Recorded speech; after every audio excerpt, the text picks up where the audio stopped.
నమస్తే. తెలంగాణ కాంగ్రెస్కు పెద్ద ఎదురుదెబ్బ తగలబోతుందా అంటే కాంగ్రెస్ పార్టీ నుంచి అవుననే సమాధానం వినిపిస్తుంది.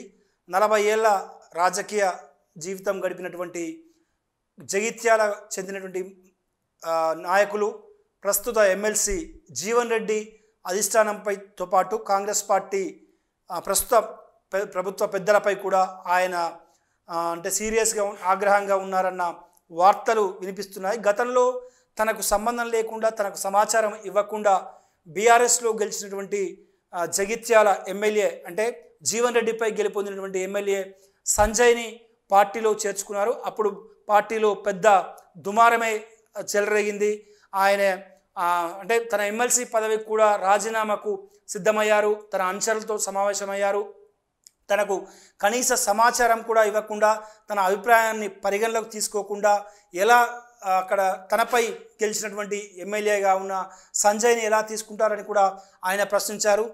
జీవన్ రెడ్డిది ఒక అంటే వివాదరహితుడు. ఆయన శైలి కాంగ్రెస్ నేతలకు భిన్నంగా ఉంటుందని చెప్పుకోవచ్చు. ఆయన దాదాపు 6 సార్లు ఎమ్మెల్యేగా మంత్రిగా కూడా పనిచేసినటువంటి అనుభవం ఉంది.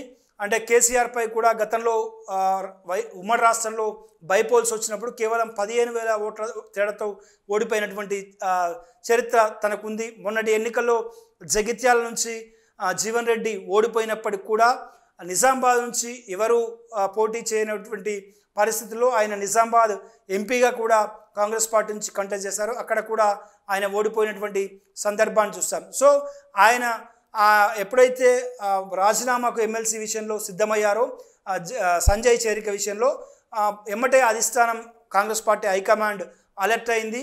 రేవంత్ రెడ్డి ఫోన్ చేసి ఫోన్లో మాట్లాడినప్పటికీ బట్టి విక్రమార్క, శ్రీధర్ బాబుతో పాటు పలువురు నేతలు జీవన్ రెడ్డి ఇంటికి వెళ్ళి కూడా మంత్రాలు జరిపినప్పటికి కూడా ఆయన వెనక్కి తగ్గలేదు. పార్టీకి ఉంటాను, పార్టీ లైన్ను ధిక్కరించను, కానీ ఎమ్మెల్సీ పదవికి రిజైన్ చేస్తానని కూడా ఆయన చెప్పుకొచ్చినప్పటికీ అధిష్టానం ఆయన్ను ఢిల్లీకి పిలిపించింది.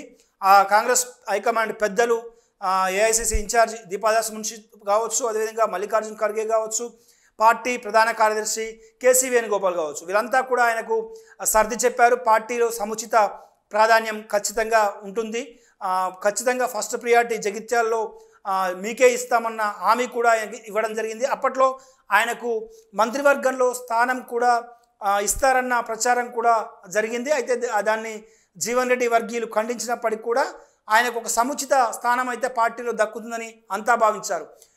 ఇప్పుడు తాజాగా కేబినెట్లో బెర్త్ దొరుకుతుందా దొరకదా అని పక్కన పెడితే వ్యవసాయ కమిషన్ చైర్మన్గానైనా ఆయన నియమిస్తారనుకున్నటువంటి సమయంలో బాన్సువాడ ఎమ్మెల్యే పోచారం శ్రీనివాసరెడ్డి పార్టీలోకి రావడం, బీఆర్ఎస్ ఎమ్మెల్యే పార్టీలోకి రావడం, ఆయనకే వ్యవసాయ రైతు కమిషన్ చైర్మన్గా పదవీ బాధ్యతలు కట్టబెడతారని ఒక ప్రచారం జరుగుతుండటంతో జీవన్ రెడ్డి మనస్తాపానికి గురైనట్లు తెలుస్తుంది. మరోవైపు జగిత్యాలో జరుగుతున్నటువంటి పరిణామాలు జీవన్ రెడ్డితో పాటు ఆయన అనుచరులు తీవ్ర అసంతృప్తికి గురవుతున్నారన్న చర్చ కాంగ్రెస్ పార్టీలో నడుస్తుంది. ఎందుకంటే ఆయన కాంగ్రెస్ పార్టీలో చాలా సీనియర్ నేతగా చెప్పుకోవచ్చు. జగిత్యాల్లో అధికారిక కార్యక్రమాల్లో ప్రస్తుతమైన ఎమ్మెల్సీ పట్టభద్రుల ఎమ్మెల్సీగా ఉన్నారు. అధికారిక కార్యక్రమాల్లో ఎక్కడా కూడా ఎమ్మెల్సీ జీవన్ రెడ్డి ఫోటో లేకపోవడం ఇప్పుడు అత్యంత వివాదాస్పదంగా మారుతుంది. కాన్స్టిట్యున్సీలో జగిత్యాల కాన్స్టిట్యున్సీలో అంటే అక్కడ ఎమ్మెల్యే కాంగ్రెస్ పార్టీలో చేరారు కాబట్టి ఆయన మాటే సంజయ్ మాటే చెల్లుబాటు అవుతుంది. అధికారులు మొత్తం ఆయన మాట వింటున్నారు, ఆయన మాటే చెల్లుబాటు అవుతుంది. కేవలం బీఆర్ఎస్ నుంచి వచ్చిన నుండి ఆయన అనుచరులకే పనులు అవుతున్నాయని కూడా తీవ్ర అసంతృప్తితో ఎమ్మెల్సీ జీవన్ రెడ్డి ఉన్నట్లు ప్రచారం జరుగుతుంది. ఇదే విషయాన్ని హైకమాండ్ వద్ద తాడో పేడో తేల్చుకునేందుకు కూడా రంగం సిద్ధం చేసుకున్నట్లు కూడా ఆయన చెప్తున్నారు. మరోవైపు గతంలో ఆయన అసంతృప్తికి గురై హైకమాండ్ వద్ద అంటే అలక వహించి ఎమ్మెల్సీ పదవికి రాజీనామా చేస్తానన్న సందర్భంలో కూడా అంటే హైకమాండ్ పెద్దలు పిలిచి మాట్లాడినప్పటికి కూడా అప్పటికే బండి సంజయ్ కేంద్ర మంత్రితో పాటు ఈటెల రాజేందర్ వీరిద్దరు కూడా జగిత్యాల ఎమ్మెల్సీ జీవన్ రెడ్డితో టచ్లోకి వెళ్ళినట్టు ప్రచారం జరిగింది. అయితే ఆ వార్తలను జీవన్ రెడ్డి ఖండించినప్పటికి కూడా ఇప్పటికీ జీవన్ రెడ్డి అదేవిధంగా పార్టీలో చేరినటువంటి ఎమ్మెల్యే సంజయ్ వీరిద్దరు కూడా ఎదురుపడినటువంటి సందర్భాలు లేవు, ఒకే వేదికను పంచుకున్నటువంటి సందర్భాలు కూడా లేవు.